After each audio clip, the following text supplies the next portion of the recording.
Do you want to know the hardest part of decluttering?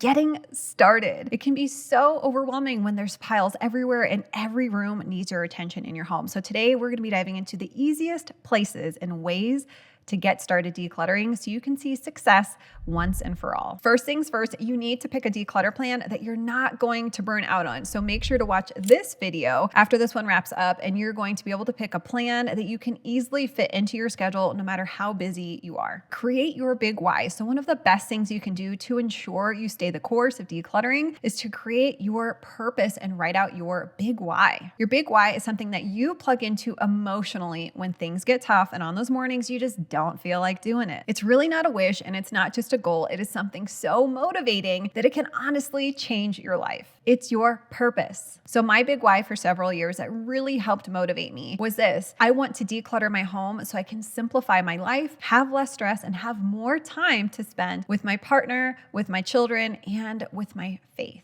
So your goal is to write yours out. If it does not make you emotional when you say it out loud, it is not big enough. Remember, this is called your big why, not your why. Ask tougher questions. So as you're getting started decluttering, instead of asking, should I keep this or not keep this, ask yourself, will I feel lighter if I let this go? Remember that pruning creates growth. And when we remove all this dead weight from our lives, AKA clutter, amazing things can happen, but you have to ask better questions. Focus on your clutter. Many of us think our clutter problems would vanish if the people in our home weren't living there with us. I know it's hard to admit, but you probably have some clutter just as well as your partner and your kids. So before trying to push them into decluttering their things, focus on your stuff first. This is so powerful because you want to model the behavior you want from your family members, and they'll know you mean business when you start decluttering your own things. Progress over perfection. Don't underestimate the power of these small action steps taken consistently. Here's the thing, that doesn't mean progress is linear. There are still going to be ebbs and flows, ups and downs, but you have to focus on your trajectory and not your position. This is hard for so many of us, especially if you are a perfectionist or recovering perfectionist, because we want it all done now and we want to do it perfectly, or what's the point? You have to let go of that mindset if this is you, and instead focus on just getting 1% better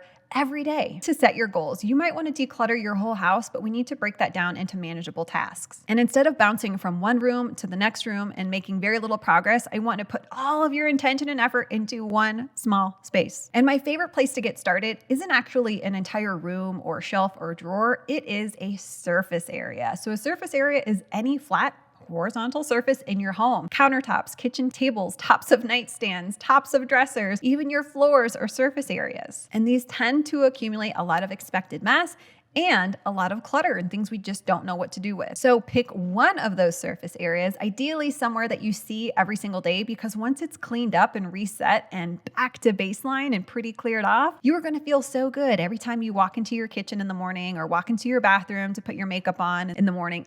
You're going to feel so inspired by that clear space, because clear space equals clear minds. It's motivating and it's inspiring. So keep that in mind and just aim for 5, 10, 15 minutes a day, slowly but surely making progress, 1% better a day, clearing that space off until it is completely finished. So my student Lucilla, who's been with me for over a year now, used this advice, and guess where she picked? She picked her coffee bar in her kitchen. A coffee bar, she just wanted it to spark joy. It really sets the tone for your day when you're making coffee first thing in the morning. And every morning when she came down to make her coffee, she got so inspired, and that gave her confidence to move into other spots in her home, kitchen table, kitchen island, so on and so forth. And she kept making progress. Clutter audits. So if decluttering 10, 15, or even 20 minutes a day feels overwhelming to you, then chances are you're probably not going to do it. So instead, you're going to do clutter audits because they are so easy to make a daily habit. So a clutter audit is when you add decluttering. Literally, it can be less than 60 seconds or even 30 seconds into a household chore that's already a habit and you're already doing it. So when you're putting the laundry away, you can quickly edit the dresser, pull 1 or 2 things out that don't fit your kids anymore or that you haven't worn in 6 months. When you're putting your cleaning equipment away after cleaning the kitchen or cleaning the bathroom, my least favorite cleaning task, you can do a quick edit of what's under the sink where you keep your cleaning supplies. Get rid of expired things, the excess, the unused, you get the idea. Get your family on board with daily resets. This is going to change your life. And this is less about decluttering and more about just managing expectations expected mess, which is the mess that happens from everyday life. If you are a human with a beating heartbeat, you make mess and you make expected mess.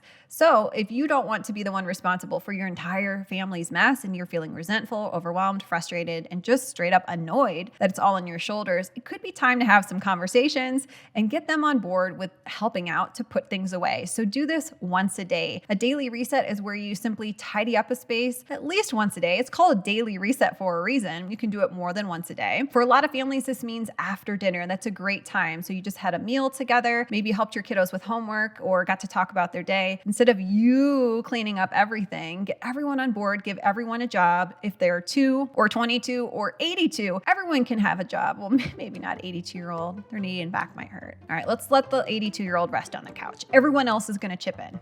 And this is also a great place to start because when you are putting away things that matter and that have a home, the clutter becomes a little more clear because you don't know what to do with it. And that's where we bring in those clutter audits I just talked about. When we're doing our daily resets and we are putting things back where they belong, take a few seconds and get rid of some things. Make these fun. Put on music. We always put on music that our whole family likes, that it brightens the mood and it gets us a little more excited to do our daily resets. And I think what's really cool about these two is it's also a form of connection. Another thing I love about these is it's really combining two things. We're getting stuff off our to-do list, right? We're getting the house back to base level so we can function better tomorrow. And we're also spending time with our family. And we're teaching a life skill, no matter how old they are, of being able to manage their stuff and clean up after themselves. It's like a win-win-win. There's so many wins to this situation. So put a yes in the comments if you already do daily resets or if you are so inspired and you're going to start doing them today. Remember that getting started doesn't have to be hard. In fact, it can be easier than ever. But what about staying consistent? Click the video on your screen now to learn how you can make that fresh start stick around.